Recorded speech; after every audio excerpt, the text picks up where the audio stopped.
پیارے دوستو، آج میں آپ کو ایک پردیسی نوجوان کا سچا واقعہ سنانے جا رہا ہوں جو کبھی خود فاقے کرتا تھا، لیکن جب اللہ نے کرم کیا تو اتنا دیا کہ اس کی 7 نسلیں بیٹھ کر کھا سکتی۔ یہ لڑکا نیک دل تھا۔ اس نے فیصلہ کیا کہ کسی غریب بے سہارا لڑکی سے شادی کرے گا تاکہ کسی کا بوجھ بانٹے، کسی کا سہارا بنے۔ مگر جب شادی کے بعد اس نے اپنی بیوی کو ایک 5 سٹار ہوٹل میں سہاگ رات کے لیے لے جانا چاہا تو وہاں ایک ایسا سچ سامنے آیا کہ اس کے پیروں کے تلے زمین نکل گئی۔ یہ صرف دھوکہ نہیں تھا بلکہ ایک خوبصورتی کے پردے میں چھپا ایسا جال تھا جس نے اس کی پوری زندگی ہلا کر رکھ دی۔ اس ویڈیو کو آخر تک ضرور دیکھیں، خاص طور پر وہ لوگ جو پردیس میں رہتے ہیں۔ یہ واقعہ ان کے لیے ایک سبق بن سکتا ہے۔ نام تھا ندیم اور پچھلے 7 سال سے یورپ کے ملک ہائی لینڈ میں کام کر رہا تھا۔ نوکری بھی اچھی تھی اور اب تو اس نے ایک چھوٹا سا کاروبار بھی شروع کر لیا تھا۔ عمر 30 کے قریب پہنچ چکی تھی۔ ماں باپ بار بار کہتے ہیں کہ اب شادی کر لو، لیکن ندیم کی ایک الگ سوچ تھی۔ جب وہ پاکستان آیا تو سب سے پہلے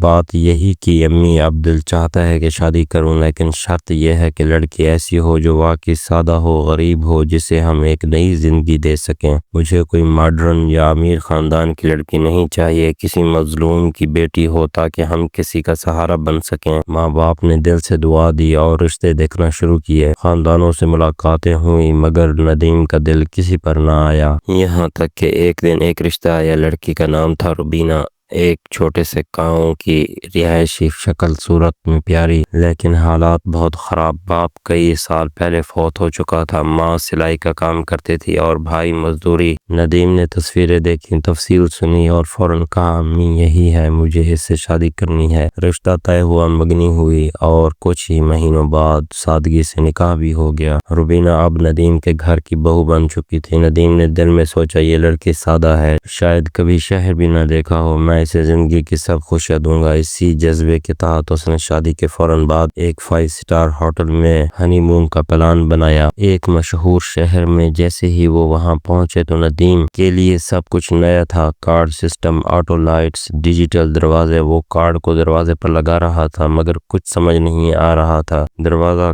کھل ہی نہیں رہا تھا۔ روبینہ مسکرا کر بولی، لائیں میں کھول دیتی ہوں۔ ندیم حیران ہو گیا، یہ لڑکی جو گاؤں میں مٹی کے گھر میں پلی بڑی ہے، اسے کیسے پتا کہ کارڈ کیسے لگانا ہے؟ لیکن پھر بھی اس نے کارڈ اسے دے دیا اور حیرت کی بات، روبینہ نے ایک لمحے میں کارڈ لگایا اور دروازہ کھل گیا۔ ندیم کے چہرے پر الجھن آ گئی مگر اس نے دل میں سوچا، شاید قسمت سے ہو گیا ہو یا کبھی کسی فلم یا یوٹیوب پر دیکھ لیا ہو۔ کمرے کے اندر آئی، ندیم لائٹس تلاش کر رہا تھا، یہ کہاں سے آن ہوتی ہیں؟ روبینہ آگے بڑھی، کارڈ سلاٹ میں لگایا اور پل جھپکتے ہی لائٹس آن ہو گئیں۔ اب ندیم کے دماغ میں شک کا پہلا بیج پڑ چکا تھا، یہ لڑکی اتنے مہنگے ہوٹل کے نظام سے اتنی اچھی طرح کیسے واقف ہے؟ ندیم نے نرمی سے پوچھا، تمہیں کیسے پتا ہے یہ سب کچھ؟ تم تو کہتی تھی کہ تم گاؤں میں پلی بڑھی ہو۔ روبینہ نے بنا رکے جواب دیا، بس ایک بار اپنی دوست کی سالگرہ پر گئی تھی، اس نے بھی 5 سٹار ہوٹل میں فنکشن رکھا تھا، تب دیکھا تھا کہ کارڈ سلاٹ کیسے لگاتے ہیں، دروازے کیسے کھلتے ہیں۔ ندیم خاموش ہو گیا مگر دل کے اندر کوئی چیز ہلکی سی چبھنے لگی۔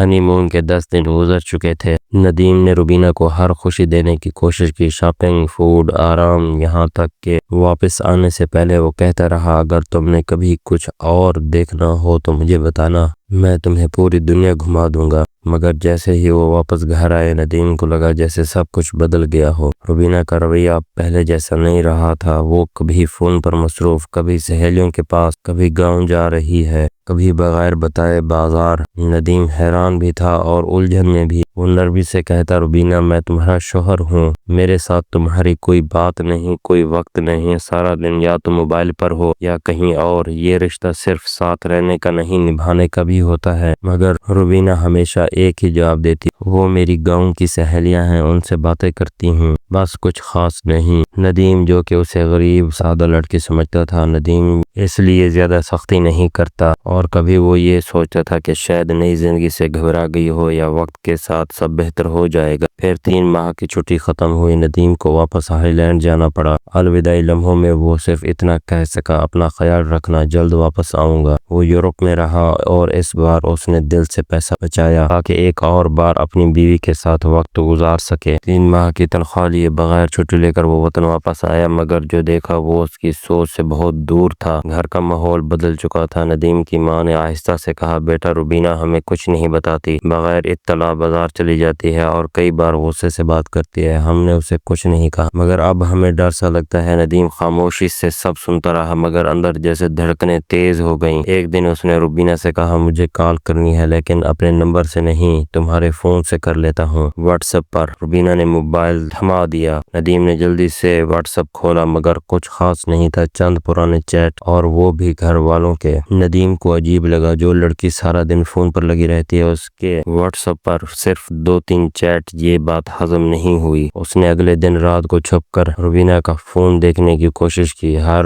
ایپ پر پاسورڈ، واٹس ایپ پر، گیلری پر، انسٹاگرام پر، سب کچھ لاک تھا۔ ندیم کو یقین ہونے لگا کہ کچھ نہ کچھ چھپا ہوا ہے۔ اصل راز اسی رات کھلا۔ وہ دونوں بیڈ پر لیٹے ہوئے تھے۔ ندیم دیوار کی طرف کروٹ بدل کر سویا ہوا تھا اور سامنے ڈریسنگ ٹیبل کا آئینہ۔ روبینہ دوسری طرف لیٹی ہوئی تھی، موبائل ہاتھ میں، چہرہ اسکرین پر، اور اس کے موبائل کی جھلک آئینے میں صاف نظر آ رہی تھی۔ ندیم نے غور سے دیکھا، اسکرین پر تیزی سے انگلیاں چل رہی تھیں، میسیجز، ایموجیز، تصویریں، پھر کسی لڑکے کی تصویر، پھر روبینہ کی اپنی تصویر، پھر آڈیو۔ ندیم کے دل میں ہلچل مچ گئی۔ وہ چھپ چھپ کر دیکھتا رہا اور آخر کار جیسے ضبط کا بندھن ٹوٹ گیا، اس نے ایک جھپٹا مارا تو روبینہ کا mobile chhena. Us bar mobile in log تھا۔ جلدی سے واٹس ایپ کھولا تو حیرت کا جھٹکا لگا، یہ کوئی اور واٹس ایپ تھا، ہائیلی اپ ڈیٹ تھا، ایک ایسا ایپ جو عام اسکرین پر نظر نہیں آتا، مگر روبینہ نے اسے خفیہ طور پر انسٹال کر رکھا تھا، اور اس میں ایک نہیں، دو نہیں، بلکہ 12 سے زیادہ لڑکوں سے چیٹ، تصویریں اور ویڈیوز۔ ندیم کی آنکھوں کے سامنے اندھیرا سا چھا گیا۔ اس نے فون میز پر رکھا اور صرف اتنا کہا، بس اب بہت ہو گیا۔ ندیم نے جب وہ ہائیلی اپ ڈیٹ واٹس ایپ کھولا تو ہر سچائی اس کے سامنے تھی۔ درجن بھر لڑکوں سے چیٹ، دل لبھانے والی تصویریں اور ایسی گفتگو جو ایک بیوی کے شایان شان نہ تھی۔ اس نے موبائل میز پر پٹکا اور روبینہ پر برس پڑا، یہ سب کچھ کیا ہے؟ کیا اس لیے تم مجھ سے شادی کی تھی؟ روبینہ بھی چپ نہ رہی بلکہ اونچی آواز میں لڑنے لگی، تم کون ہوتے ہو مجھ سے سوال کرنے والے؟ تمہیں کیا پتا میری زندگی کی آزادی کیا ہے؟ ندیم نے فوراً اس کے گھر والوں کو فون کیا، آپ کی بیٹی کا یہ حال ہے، آپ خود دیکھ لیں۔ مگر دوسری طرف سے جواب آیا، ہم نے رشتہ تمہارے کہنے پر دیا تھا، اب تم خود جانو، ہمیں نہ گھسیٹو اس میں۔ ندیم کو لگا جیسے وہ نہ صرف روبینہ کے ہاتھوں دھوکہ کھا رہا ہے بلکہ اس کے پورے خاندان کی بے شرمی بھی اس کے نصیب میں لکھ دی گئی ہے۔ کچھ دن کے بعد روبینہ نے کہا کہ وہ مائکے جانا چاہتی ہے۔ ندیم نے خاموشی سے اسے گاڑی میں بٹھایا، اس کے گاؤں کے دروازے پر اتارا اور صرف اتنا کہا، دھیان رکھنا۔ شام ہوئی، ندیم نے اسے فون کیا مگر کوئی جواب نہیں۔ 1 بجے رات تک وہ بار بار کال کرتا رہا اور آخر کار موبائل بند ہو گیا۔ اگلی صبح 10 بجے روبینہ کا فون آیا، میں اپنی کزن کے یہاں گئی ہوئی تھی، موبائل چارجنگ پر تھا اس لیے نہیں اٹھا سکی۔ ندیم کو یقین نہ آیا۔ اس نے فوراً روبینہ کے بھائی کو فون کیا۔ بھائی بولا، ہمیں تو پتہ ہی نہیں وہ کہاں گئی ہے، یہ کہہ کر نکلی تھی کہ کسی سہیلی کے ہاں جا رہی ہے۔ ندیم کو اب سمجھ آ چکی تھی کہ معاملہ معمولی نہیں رہا۔ اس بار ندیم نے روبینہ کو کال کی لیکن روبینہ نے ہر حد پار کر دی۔ دیکھو ندیم، اگر عزت سے رہنا ہے تو رہو، ورنہ میں تمہاری حالت بگاڑ دوں گی۔ تم یاد رکھو گے، میرے رشتے ایسے لوگوں سے ہیں جو ایک تھپڑ مار کر تمہیں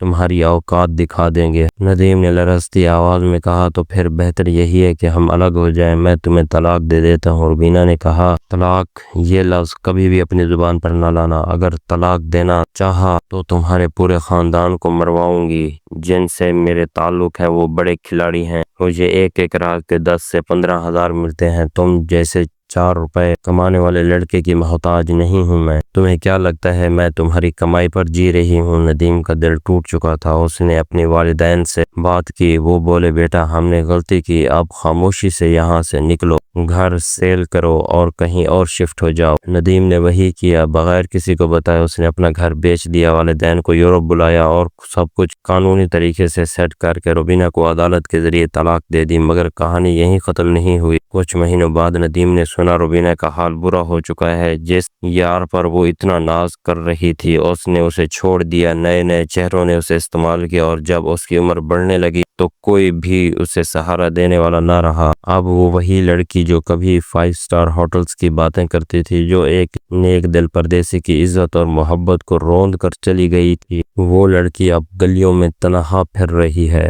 چھوٹے موٹے گھروں میں کام کرنے کے لیے ترس رہی ہے، اور آنکھوں میں وہ تکبر کا غرور نہیں رہا بلکہ صرف خالی پن اور پچھتاوا رہ گیا ہے۔ دوستو، یہ واقعہ سنانے کا مقصد صرف افسوس کرنا نہیں، سیکھنا بھی ہے۔ نیکی کرو مگر آنکھیں کھول کر، کبھی کسی کی مظلومیت کے پردے میں چھپی شیطانیت کو نظر انداز مت کرو۔ ندیم جیسے کئی پردیسی آج بھی دھوکے میں مبتلا ہیں، لیکن شاید اس واقعے سے کوئی سبق ملے۔ اگر آپ کو یہ واقعہ حقیقی لگا، دل کو لگا، تو کمنٹ میں ضرور اپنی رائے دیں۔ اللہ ہم سب کو سمجھنے کی توفیق عطا فرمائے، آمین۔